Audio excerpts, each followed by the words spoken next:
Oferecimento Cosefer Seguros, 60 anos de seguro com você.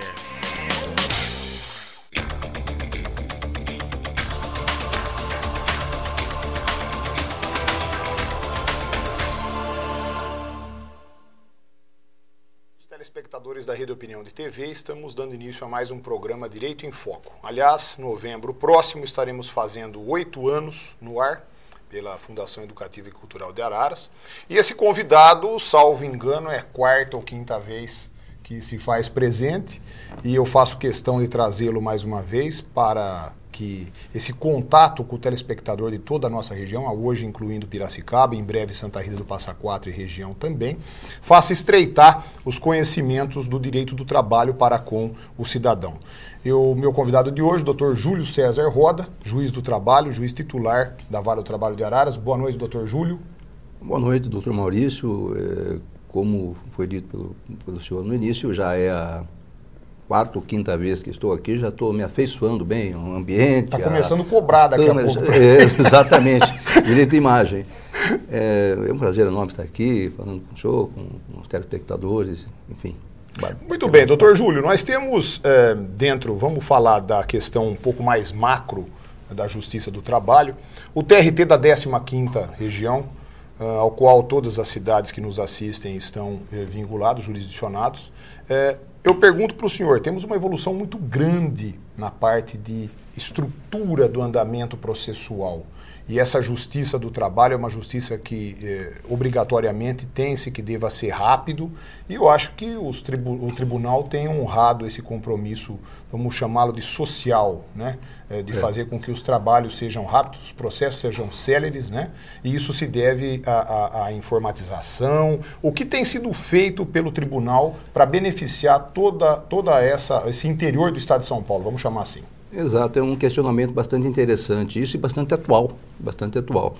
O Tribunal Regional do Trabalho da 15ª região, ele abrange todo o estado de São Paulo, à exceção da Grande São Paulo e da Baixada Santista. Então são mais de 500 cidades que estão abrangidas pela jurisdição desse tribunal. Isso, evidentemente, envolve sem número, milhares de processos que tramitam diariamente pelo Poder Judiciário, especialmente na Justiça do Trabalho. Isso força ou demanda que se tome atitudes com vistas a tornar célere, tornar rápido o processo. E, como nós estamos na época da informatização, isso torna rápido os trabalhos, isso é necessário que se faça assim. O tribunal tem tomado, sim, atitudes amplas, atitudes bastante, nada módico não, bastante amplas, no sentido de informatizar, de digitalizar os processos. A intenção final, evidentemente, será não só tornar os processos mais rápidos, porque a Justiça do Trabalho é uma justiça que lida com necessidades prementes de pessoas que a ela acorrem, e também acabar com volumes, acabar com papel, tornar aquilo tudo virtual. Isso certamente vai trazer benefícios para todo mundo, para as partes, para os advogados. Muito seguro também, né, doutor? Muito mais seguro, muito mais seguro.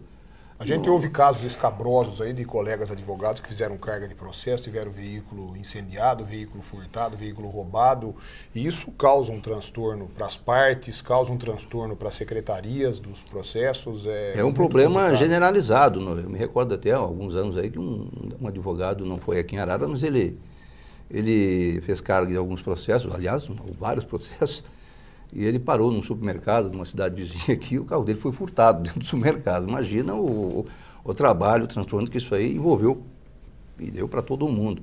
Essa informatização, essa digitalização, com certeza vai acabar com isso. Isso não vai existir mais. É mesmo porque toda a grande parte da dinâmica do processo do trabalho diz respeito à verba alimentar.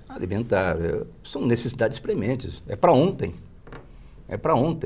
E falando na questão da informatização, doutor Júlio, nós temos aí artigos muito recentes e essa questão dos computadores, da internet, da rede mundial de computadores, dos programas que a gente adere, muitas vezes Facebook, Orkut, MSN, enfim. Muitas vezes esse tipo de acesso à informática no ambiente de trabalho tem gerado algum mal-estar. Até onde existe o direito do cidadão, do ponto de vista da individualidade dele, acessar esses chamados meios de comunicação social, né, e atingir, eventualmente, a relação de emprego a qual ele está subordinada? A questão abordada diz respeito, na realidade, ao terminal de computador corporativo, né, aquele que fica na empresa, à disposição do empregado. Mas para uso de Para uso no trabalho. É. Isso, na verdade, dá pano para manga, né? Isso dá pano para muita manga. Nós já tivemos vários processos, já analisamos vários processos nesse sentido, do cidadão usar o computador para outros fins que não trabalho, ou seja, enviar mensagem para a namorada, e para amigos, e receber mensagem, enfim, para várias atividades extra-laborais, nem sempre de boa conotação. Eu particularmente entendo que deve ser observado um princípio de respeito à personalidade do empregado. Mas o empregado, por sua vez, também tem que entender que aquilo é um instrumento de trabalho dele. Ele está ali para prestar um serviço, para trabalhar em prol da empresa. E usar aquilo para isso, né? Usar aquilo para esse fim. Me parece que é um tanto quanto inadequado ele fazer uso disso para, por exemplo, no horário de trabalho, ficar mandando mensagem para que não tem nenhuma relação com aquele trabalho, que não tem nenhuma conotação com aquilo, coisas particulares, coisas até íntimas às vezes. Nós temos visto julgados de tribunais superiores aí, em vários sentidos, mas eu acho que isso depende muito da forma como aquilo foi usado. Às vezes uma mensagem que não faz mal para ninguém, ou enviou uma foto de alguém, aí acaba se relevando. Mas às vezes a coisa, nós temos visto exageros, né, nessa forma. E até onde vai o poder do empregador em entrar nessa comunicação, ou filtrar essa comunicação, ou fiscalizar essa comunicação? Olha, eu vou dar aqui uma opinião minha, particular, que necessariamente não é aquela que outros colegas possam entender, ou que os tribunais superiores assim entendam.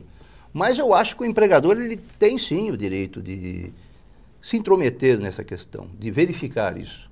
Porque aquele instrumento ali é um instrumento de trabalho, ele não está ali para o cidadão ficar mandando mensagens e recebendo fotos e mandando fotos, enfim, uma série de coisas. Pelo computador se faz tudo, né?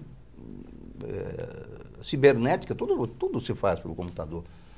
Agora, se ele está fazendo isso no horário de trabalho, ele não está trabalhando. Se ele não está trabalhando, até me parece uma questão de desídia, né? Eu particularmente, acho que o empregador tem sim o direito de se intrometer nisso, de se imiscuir nisso, de vedar, de orientar.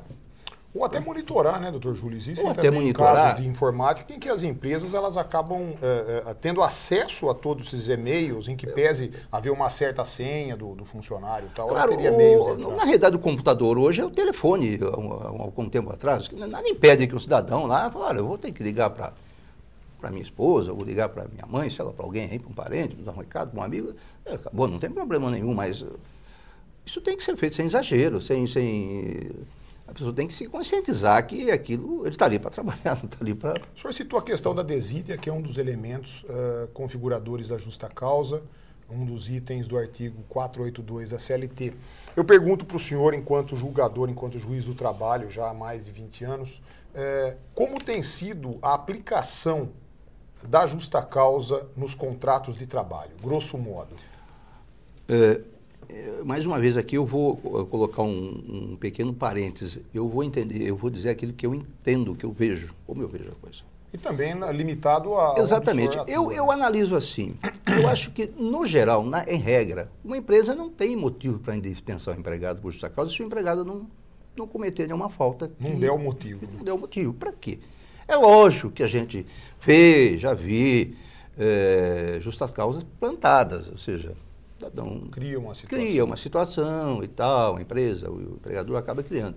Mas, no geral, uma empresa não tem motivo para estar dispensando o empregado à toa, por justa causa. É porque, de fato, alguma coisa ele cometeu. Às vezes, a gente percebe que há um certo exagero ou uma análise muito frágil da situação e o empregador acaba tomando uma atitude mais drástica. Mas, por trás disso, alguma coisa sempre existe, sim. É difícil se verificar que, não, o empregado não fez nada, foi usado. Acontece, mas eu vejo dessa forma, eu entendo que a empresa... Agora, o senhor falou da questão da justa causa plantada, e a gente vê isso muito pouco na prática, eu pelo menos vejo muito pouco na prática, mas a gente acaba lendo muito isso em artigos. É uma pena quando o empregador, o empresário, ele busca esse meio ardil, vamos chamá-lo assim, de querer fazer uma ruptura do contrato de trabalho, visando unicamente se esquivar das responsabilidades econômicas da ruptura, certeza, né? Porque a dispensa sem justa causa, ela acaba por ser um risco da própria atividade econômica do empregador, né? Se ele não está mais afim de ter o funcionário, ele que indeniza o funcionário, dispensa, pague. E muitas vezes visando deixar de ter esse custo, né? Ou por uma questão de princípio próprio, que ele acha que ele não deve ter esse prejuízo, ele chama isso de prejuízo, não de obrigação contratual, ele forja. Isso é lamentável, né? É lamentável, mas existe. Já nos deparamos infelizmente, com várias situações, especialmente porque a abordagem, às vezes o empregado, por várias razões, se torna estável no emprego. É porque ele é membro da CIPA, ou porque ele se acidentou, enfim. A moça que tem estabilidade gestante, que se tornou mãe, então tem estabilidade prevista na Constituição.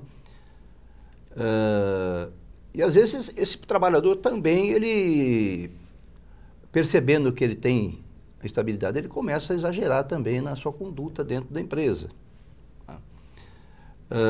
Ao contrário, também existe aquele empregador que ele precisa dar um jeito de se livrar do empregado por alguma razão, até por razões que dizem respeito à própria pouca atividade do empregado. Então, acaba se criando essas situações nós já vimos. Mal-estar. Mal-estar. O cidadão alega justa causa. Eu estava substituindo há pouco tempo no tribunal, faltou tal dia, tal dia, tal dia, tal dia. A gente vai lá, o cartão de ponto dele não tem nenhuma falta. É evidente que aquilo foi uma armação. Não foi nem uma armação. Agora, a Justiça do Trabalho está aparelhada a ponto de captar essas más intenções, né, doutor Júlio? Ou seja, deve-se coibir de uma forma bastante exemplar esse tipo de fraude, né, que se busca. Mas não é difícil de se perceber isso, não. Não há uma lógico, existem algumas situações, mas, no geral, é possível sim se verificar que nesse caso, por exemplo, foi muito simples, né? Faltou 10 dias. Lá o cartão ponto dele não faltou nenhum dia. Aliás, ele havia faltado um dia porque ele apresentou um atestado médico. Está lá o atestado médico. A questão do atestado, inclusive, é interessante a gente dizer. Os funcionários, os empregados mais simples, muitas vezes até entregam o atestado, mas não tem prova de que fizeram a entrega. Isso também acaba sendo levado à discussão. Exato. Essa situação, ela me parece que ela necessita de uma regulamentação. Nós temos visto mumuitos casos, o empregado entrega às vezes o atestado, mas não é aceito, ou então ele nega e não tem prova que entregou. Isso necessita de uma regulamentação nesse sentido, inclusive uma normatização até por parte dos próprios sindicatos dos trabalhadores. Para que se acordem com as empresas uma forma de agir, para que dê garantias, inclusive para a própria empresa. Mas ainda falta, sim, uma regularização a respeito desse tema. É necessário que isso seja... Porque senão o cidadão vai fazer o quê? Ele vai enviar via cartório, vai... Registrada com a ERN, cria-se uma situação também um pouco desfavorável a ele, né? E também não tem a malícia de eventualmente levar uma cópia desse atestado e fazer um protocolo no RH, alguma coisa do tipo, né? É muito, talvez, por falta de conhecimento, Exato. o excesso de minúcia, né? Exato. Então ele vai, em fazendo isso, ele vai se tirar o chato, né? O xarope. Eu estou conversando com o Dr. Júlio César Roda, juiz do trabalho, titular da Vara do Trabalho de Araras. A gente vai fazer um breve intervalo e voltamos daqui a pouco para o segundo bloco do Direito em Foco. Até já.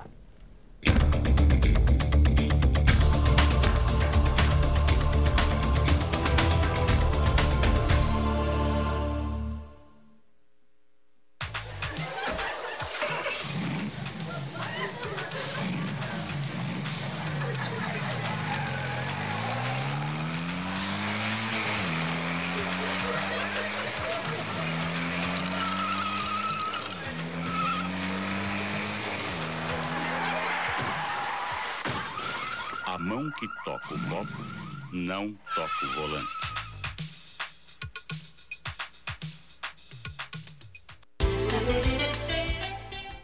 Assista Espaço Livre, todos os sábados às 21 horas, na Rede Opinião de TV, a TV da região.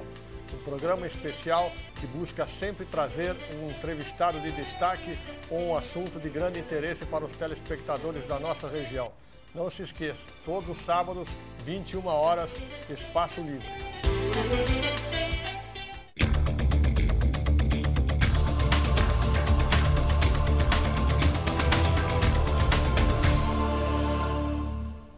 Retornamos a esse segundo e último bloco do programa Direito em Foco de hoje. Eu estou conversando com o Dr. Júlio César Roda, juiz do trabalho, aqui da Vara do Trabalho de Araras.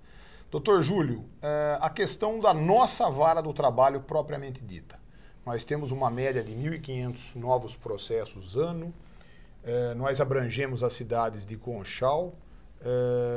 Como é que tem sido esses números perante o tribunal, perante o juiz do trabalho, que é o senhor, que é o titular aqui na nossa vara, a estrutura da nossa secretaria, como é que está o andamento disso tudo? Mesmo porque são 1.500 em média novos, mas temos aí um sem fim que vem de anos passados. Né?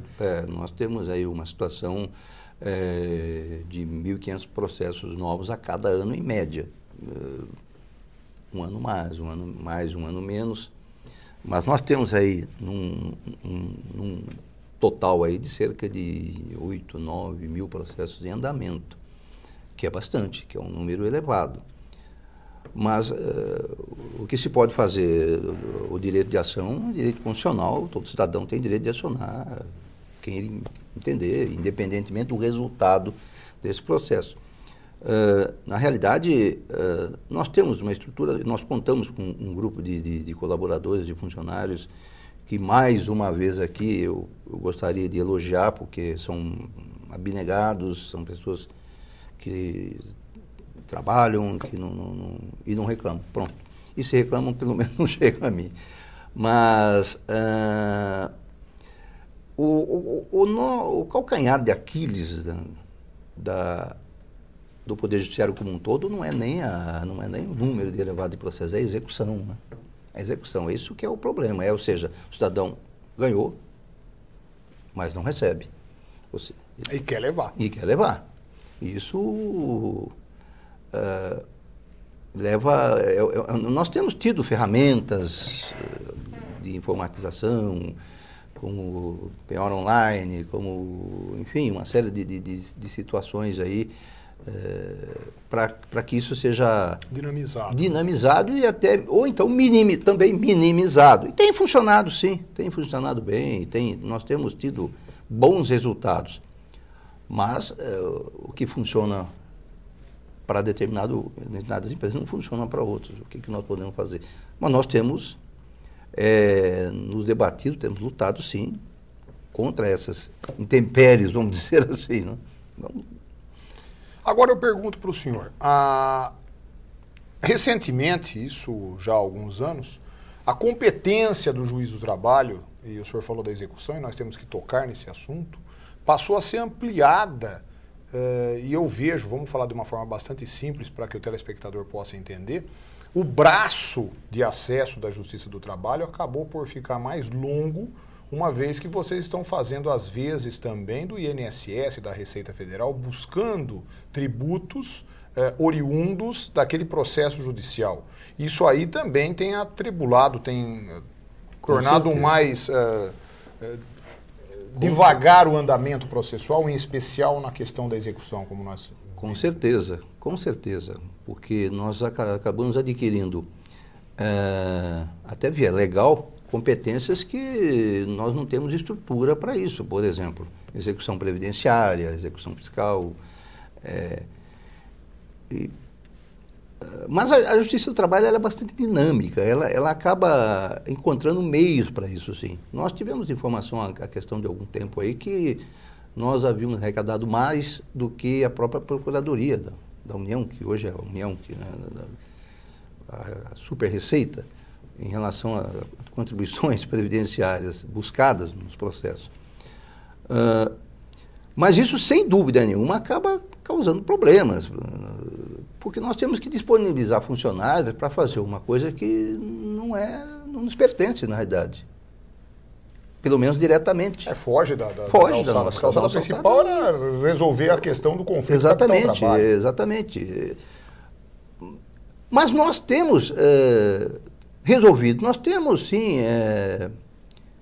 buscado meios, adotado meios que acabamos resolvendo. Eu não sei se isso é bom ou não, viu? Porque às vezes eu fico pensando que isso até é um malefício, porque já que nós estamos fazendo, então que faça e vamos se acrescentando sempre novas atribuições. Eu chego a pensar até vai que... enfraquecendo a função original. Exatamente, que é a função original, que é a nossa também. A nossa também. É um problema sim. Eu queria que o senhor comentasse, como julgador que é há vários anos, esse ditado que o capitalista brasileiro, que o empresário, que o empregador brasileiro diz, que a relação formal de emprego, né, ela é muito onerosa no Brasil. Isto é um fato, isto é uma lenda, isso é uma forma de se justificar a limitação ao lucro.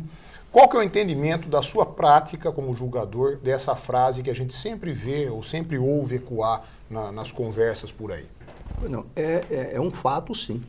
É um fato, é verdadeiro. O custo do empregado para a empresa é caro, é muito caro.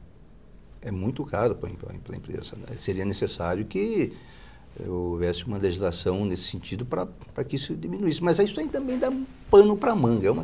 São várias abordagens, vários questionamentos que têm que ser feitos aí. Nós temos aí agora uma nova forma de constituição de empresa, que é o EIRE, né, que é a empresa individual, responsabilidade limitada, ou coisa assim. Para fomentar até exatamente. a própria... até para diminuir o custo, né, no que diz respeito às contribuições fiscais e previdenciárias. Mas o empregado, ele custa caro para a empresa. É por isso que o empregador, ele precisa ter custo-benefício, né? O empregado ele custa caro. Eu não estou me referindo ao salário dele. Ao salário que ele... ao custo indireto. Os acessórios acessórios, contribuições várias. E o custo-benefício, o empregador, ele quer tirar isso, ele quer receber isso. Repassar isso. Exatamente. Então o empregado também precisa produzir, mostrar serviço, para que o empregador possa, pelo menos, arcar com esse custo sem reclamar muito, né? Porque é muito caro. Um empregado hoje ele custa aí metade do salário dele a mais para a empresa, ou se não mais, dependendo do tipo da empresa, né? Doutor Júlio, outra questão que eu gostaria de abordar com o senhor, pela atuação sua, tanto na nossa região socioeconômica, quanto também recentemente, há um tempo, respondendo também esporadicamente no TRT, convocado lá em Campinas, a questão da exploração da mão de obra. Em que pese nós estarmos numa região rica, né, dentro do estado mais rico da federação, isso ainda é verificado em alguns lugares? Como é que funciona essa exploração de mão de obra ou esse excesso de informalidade, porque também pode ser uma questão sazonal em alguma região do estado? Isso ainda é verificado? Infelizmente, é uma realidade, sim. Inclusive no próprio estado de São Paulo. Há, sim, várias denúncias até de trabalho escravo, né? Ou então de condições em que o trabalhador é colocado ali para morar num grupo, em uma determinada alojamentos que não dispõem de nenhuma infraestrutura mínima, né? Mínima para isso. Mas isso acontece muito, inclusive no estado de São Paulo, e imagino que fora do estado de São Paulo com maior relevância. E o Ministério Público do Trabalho, ele tem sido muito ativo nessas questões. Eu me refiro especificamente ao Ministério Público do Trabalho da 15ª Região, a qual estou afeito. Ele tem tomado, sim, o próprio Ministério do Trabalho também, tomado, sim, providências, tem adotado uma criterização de monitorar, de verificar, de estar sempre... Tanto é que nós estamos, dia ou outro aí, sempre vendo notícias nesse sentido. Pipocam alguma coisa. Nesse âmbito, né? Infelizmente, mas ocorre sim. Doutor Júlio, e inovações ou coisas novas que poderemos ter em breve dentro da Justiça do Trabalho, do ponto de vista de acessibilidade ao jurisdicionado? Existe alguma novidade por vir? Doutor Maurício, o acesso à Justiça do Trabalho é muito fácil. Hoje o advogado ele interpõe uma reclamação, uma ação trabalhista via internet. Não precisa nem ir lá no ambiente, na própria sede do Poder Judiciário. E a Justiça do Trabalho, esse acesso na Justiça sempre foi fácil, inclusive talvez seja o único ramo do Poder Judiciário que aceita ainda a reclamação verbal, né? O cidadão, ele próprio... Raro, mas existe. Raro, muito raramente. Eu fui, até estive, só cortando um pouco o seu raciocínio, eu estive na Vara do Trabalho de Araras, tinha uma pessoa no balcão e chamou um funcionário, olha, eu vim fazer uma reclamação. Exato. O funcionário olhou para mim, eu olhei para o funcionário e falei, bom, eu quero assistir porque eu nunca vi isso aí, né? É uma coisa até rara, né? Apesar que existe a previsão legal para isso. Exato, é raro, existe previsão legal para isso, mas eu acho que é pouco recomendável, né? Também. Pouco recomendável, porque o cidadão, um trabalhador aí, ele não está feito ao direito, se está muito pouco. Ao que efetivamente ele foi lesado. Exato, né? Às vezes ele foi lesado e muito mais do que aquilo que ele está reclamando. Então seria de bom alvitre até, seria interessante que ele procurasse um advogado, que procurasse o seu sindicato de classe, que procurasse alguém para orientá-lo nesse sentido, para que a coisa seja pelo menos bem feita, né? Mas existem sim. Esse acesso existe e é fácil, né? Mas existe. Muito bem, eu estou conversando com o Dr. Júlio César Roda, juiz titular da Vara do Trabalho de Araras. Dr. Júlio, antes de finalizarmos o nosso bate-papo de hoje, eu gostaria de deixar uns instantes finais para suas considerações, inclusive sobre o Corinthians, se quiser fazer alguma colocação. Eu só tenho a agradecer mais uma vez, agradecer ao doutor Maurício, à TV Opinião, através do seu presidente, doutor Valentim Viola, e já que o senhor tocou no tema, agradecer também ao Corinthians, que tem nos dado muitas alegrias nos últimos tempos, pelo menos, e é sempre um prazer estar aqui, estarei à disposição sempre que for necessário, e não só aqui, como também na própria Vara do Trabalho de Araras, onde sou titular. Agradeço e boa noite a todos.